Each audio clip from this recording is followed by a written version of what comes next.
All right, so in this week's guitar lesson, we're going to talk about a 7-step system that will allow you to create your own standalone compositions on guitar. So if you've ever wondered how that's done, this is a lesson for you. I'm going to walk through step by step. We're going to start with a blank slate and we're going to build a composition. And these 7 steps that I'm talking about are a building block type thing where they build upon the previous. So the information from one step, it sort of carries over into the next and so forth. And we're going to start super basic. We're going to start with the song or the melody for the song 3 Blind Mice. We're going to start with that very simple melody and we're going to build on that and we're going to add notes to that. And by the end of it, you're going to have something that sounds totally different, very cool.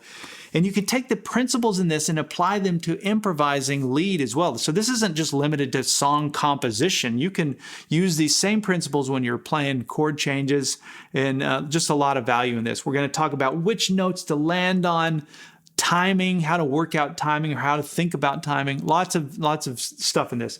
There's a composition we're working towards. This is what it sounds like.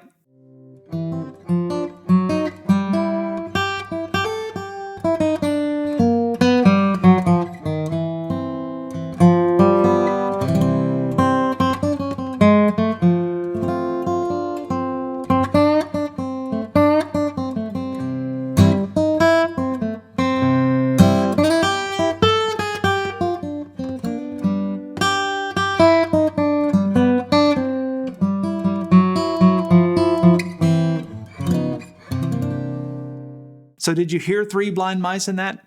It was in there. So we're going to talk about that in this video. So we're going to go through the first part of that composition. If you'd like to join us for part 2, where we go over the second half, download the tablature for the entire composition and get the on-screen tab viewer, which has tab and video on the screen at the same time. You can get all of those extra learning materials by going to activemelody.com, go to the weekly lessons page and do a search for EP564.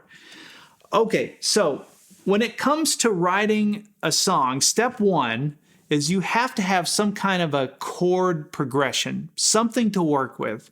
At least I do. I mean, there are songwriters that start with a melody. Actually, I saw Michael Jackson on an interview once where he was talking about We Are the World, and he sat down with one finger on a piano and he played the melody. That's how he wrote the song, was with that melody. So it doesn't always start with a chord progression. But for me, for this kind of standalone guitar thing, it kind of, that's how I do it anyway. So to start with some kind of chord progression. Now, some of you, I can already hear it. I can hear the grumbles. Somebody out there is going, wait, I don't know. How do you do a chord progression? Well, here's how you start it. Start with basic ones that are already out there. A 1-4-5 progression. That's super common, right? Or just take 2 chords. In fact, we're going to start this with 2 chords, pretty much going between the 1 and the 5 chord. So take the 1 and the 5 chord and go back and forth between that, or a relative minor chord and its major chord. 2 chords like this kind of thing. How many songs have this in it? So you could take something like that and use that as a foundation. So step 1 is you have to have some kind of chord arrangement. Start with just 2 chords in the beginning if you're not sure. Here's the chords we're going to be using. So we're going to take a C chord. That's going to be our 1 chord. We're going to play C, G7, and then back to that C. So it's really 2 chords, the C to the G7. Then we go back to the C. Okay, so the chord arrangement is step 1. Now for step 2, we're going to take 1 note from each of those chords and we're going to play that on the first beat of each measure. So it's going to sound like this. 1, 2, 3, 4. 1, 2, 3, 4. 1, 2, 3. So every time I said 1, we're going to play a note from each of those chords that I just talked about, C, G, and C. And so instead of me just playing my C chord down here all the time, remember I can play C chords and G chords anywhere on the fretboard, going back to our cage system, right? So I'm going to play my C chord, my first C chord, up here in this A position. So that's the A shape. We're going to be on the top part of that A shape, like this. So I'm going to pick one of those 3 notes that I play on the first beat of the first of that measure. And then for my G chord, I'm going to look for my nearest G in this neighborhood. Oh yeah, I've got a G chord here using the E shape, right? So one of these notes. And for now, I'm just looking at the triad. I realize that I can play all 6 strings, but remember, even though I'm playing 6 strings, it's still just 3 notes in each chord, in each major chord, right? So we're going to look at one of those notes. So for the C, it's one of these. For the G, it's one of these. And then for the final C chord, I'm going to come down to first position C and play one of these. 4, 3, and 2. Strings 4, 3, and 2. So one of these, and one of these. And here's what I'm going to do. From that first C chord, I'm going to play this note, right? You can see it's in the chord. For the G, I'm going to play this. And then for the C down here, I'm going to play this. Listen to those notes. 3 blind mice. It's all played on the 2nd string, 5th fret, 3rd fret, 1st fret. Okay, so now let's practice playing those notes on the first beat of each measure like we talked about. So it's going to sound like this. 1, 2, 3, 4. 1, 2, 3, 4. 1, 2, 3, 4. Super boring, super slow, I know, but just trust the process here. So practice that first, just to kind of get familiar with when those notes happen. They happen on the 1. 1, 2, 3, 4, 1, 2, 3, 4, 1, 2, 3, 4. All right, now let's move on to step 3.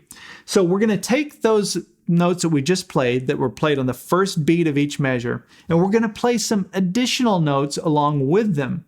And so what we're going to do is we're going to play the arpeggios of these triads. So this C arpeggio, this G arpeggio, and then down to this C arpeggio. And here's how we're going to play it. We're going to play it using quarter notes. So each beat has a note on it. And it's going to sound like this. Remember, this one starts on the first beat, right? That's on the first beat, and that's on the first beat. So it goes like this. 1, 2, 3, 4. 1, 2, 3, 4. 1, 2, 3, 4. 1. Slow and boring, but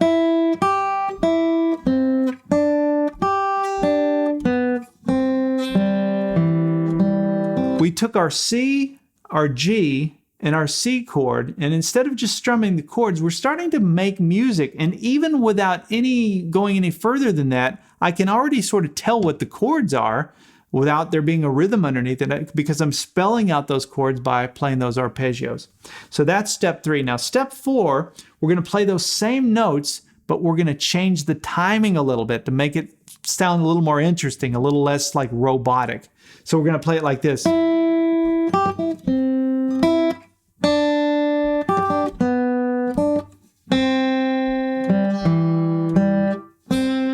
Do you hear the difference in timing? Totally gives it a different feel. Same notes, but we've now changed the timing. So the way that you do that is you hold that first note until you get to the and of 2. So it's like 1 and 2. 1 and 2. 1 and 2. All right, so now let's move on to step 5. So when we just played our arpeggios, we were using 3 notes. When you play a major arpeggio, you're playing the 1st, 3rd, and 5th note of the major scale. That's what those 3 notes are. Now in this step, we're going to add 2 more notes to those 3 notes. So instead of having 3, we're going to have 5 now. This gives us more variables to make more melodic sounds. So what do we know? What scale do we know that has 5 notes in it? Let's think about that. You know this scale. That's our pentatonic scale. Penta means 5, right? So that's where what we're gonna do. We're gonna apply the major pentatonic scale to each of those chords now. So when we play the C chord, we're gonna play the C major pentatonic scale. We're gonna do the same for the G. We're gonna play that G major pentatonic scale and then onto the C. But I'm gonna do them in position. So when I'm playing the C chord out of this A shape, I'm gonna play the C major pentatonic scale that matches this A shape. Now I covered that in detail in the lesson that I'll put up on the screen, so you can check that out if you want. But the major pentatonic scale for this shape would be pattern 5 of your major pentatonic scale, right? So that lives inside of your A shape, and that was covered in that lesson I just pointed out. But for now, let's just look at these top 3 strings, just to keep this really simple. So we have a little box between the 5th fret and the 3rd fret on the 1st and 2nd string. So look at that, easy to play, and then that 5th fret, 3rd string. So let's think of that as our C major pentatonic. For the G major pentatonic, What major pentatonic scale pattern fit in the E shape? Remember, we were playing our G chord using the E shape. Oh yeah, we have pattern 2 of your major pentatonic scale for that. So it looks like that. And notice something between those two. The first 4 notes are the same. So my C major pentatonic, my G major pentatonic. So the only difference is really just landing on this note for C, landing on this note for G in that pentatonic, major pentatonic sense. All right, now let's improvise a little using that major pentatonic scale since we have a few more notes and see if we can't play some of those notes. You can play whichever ones you want. Just make sure you're landing on those 3 blind mice notes. That first beat in the measure has to be this, this, and this. So I'm going to start with this note, and I'm just going to improvise using these major pentatonic scale patterns now. So I'm going to go.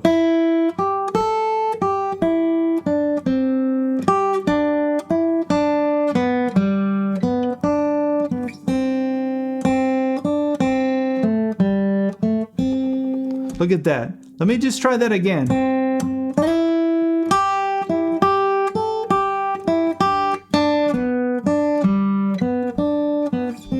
It's starting to sound like a little melody. It's coming out of nowhere. Now, inside of that is still 3 blind mice. It's in there, but you don't really hear that anymore. Now you're hearing much more of the chords and those extra notes from the major pentatonic scale.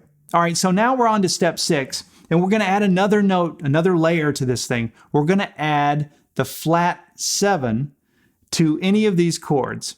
Now it's going to sound best on that G chord because that's the 5 chord. That's our dominant chord anyway. So it's going to fit perfectly for that. You could do it on the C chord as well though. So the flat 7 is, if you're wondering what note that is, if you think about a 7 chord, like a C7 chord, it's that note you add to make it a 7 chord.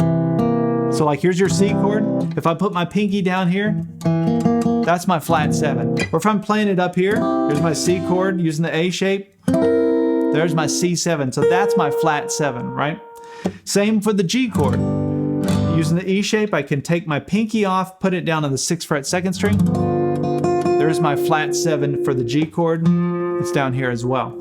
So adding that flat 7 will give us other options to blues it up a little bit. Just that one note, it can change the vibe. So if I'm going like this,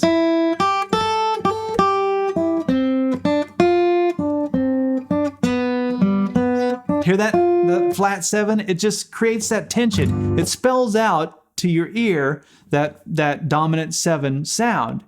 And so see how it works so perfectly over that G chord. Now I could do it over the C chord though. I could go like this.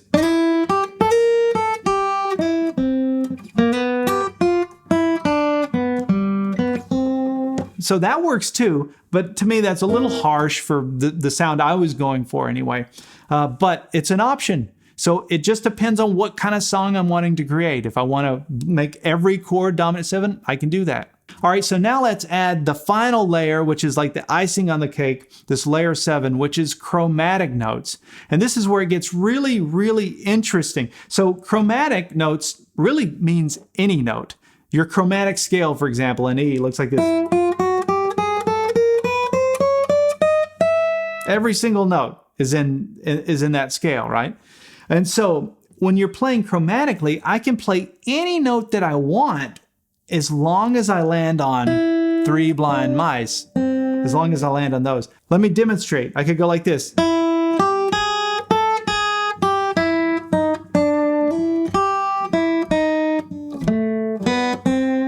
So hear that? 3 blind mice was still in there. I started with this note, then I walked up chromatically. That note is wrong. That note is not in key. But as long as you use it as a passing note, you don't land on it and resolve to it, it's going to work. Now, the thing with chromatic notes are you have to be careful with them because if you overdo them, it starts to sound like you don't know what you're doing. But in these kinds of situations where you're going,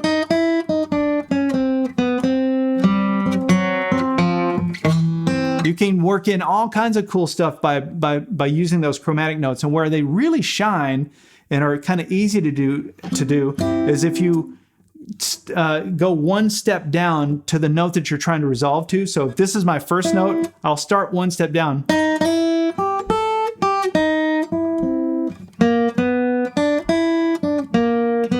Like that.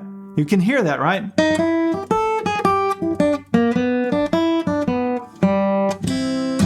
Right, so that's what I'm talking about with chromatic notes. Now, chromatic notes are just so much fun. You should pause this video and just check it out for yourself. It's almost like when you realize that you could play any note, just make sure you're landing on those right notes. You're putting those right on the beat, in this case, for this song.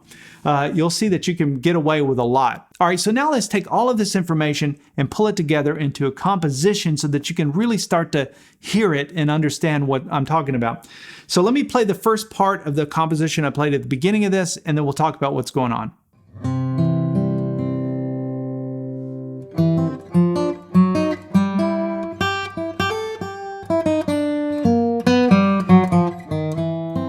All right, so this song started with this.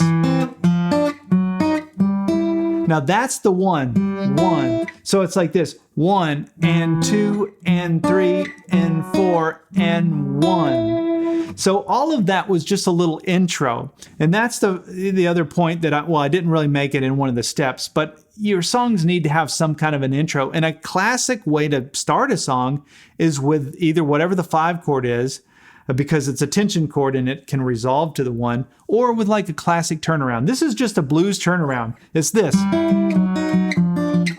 Right? You've heard that in a million things, but I played it backwards. And then I went into the song. So anyway, I wanted to start with that. And by the way, the notes that I'm playing, it's just a C. I'm walking from this C to this C. From C in first position to this C using the A shape, but only on strings 4 and 2. And then this is the chromatic walk up. And then I went like this. So what I'm doing there, that's just my C major pentatonic that we talked about. And then watch this, chromatic walk down to that note. So there's my 3 blind mice, right? And when I play that note, I'm now on the G chord.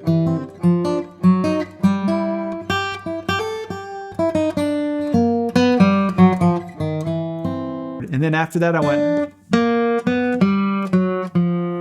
So listen to that. You can hear the flat 7 there. So from this note, I went.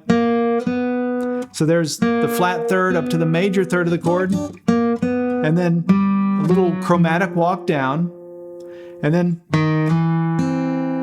down to here. And this is just my C chord. But I played strings 4 and 2 out of that. But chromatically, I walked, from the half step down into that note, into the 3rd interval of the chord.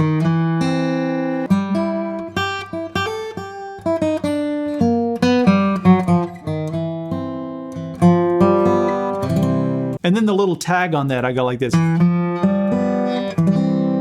And that's just a G7 chord, a little G7 triad, 3rd fret, 4th string, and then the open 3rd and 2nd string.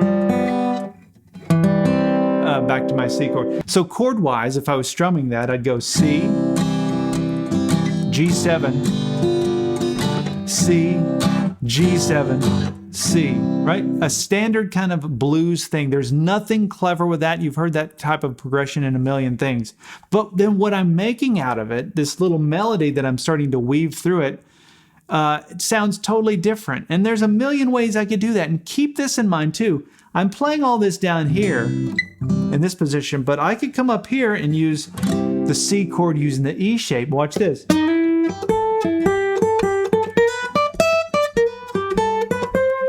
Look at that. That's a melody using C, G, using my A shape, the G chord using the A shape, and then up to my C up here.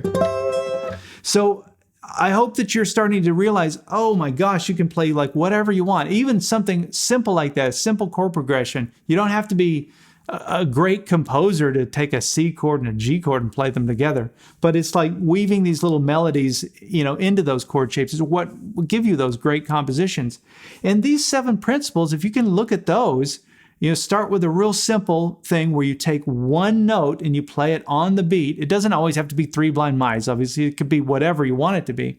But start there and then just sort of build it from there. I hope you've picked up some ideas. Leave me a comment. Let me know if this is stuck with you or resonated with you. Let me know if some of it's confusing. I like to know. I like to get feedback. It really does help me with these videos. Okay, we'll see you in part 2 where we'll go over the second half.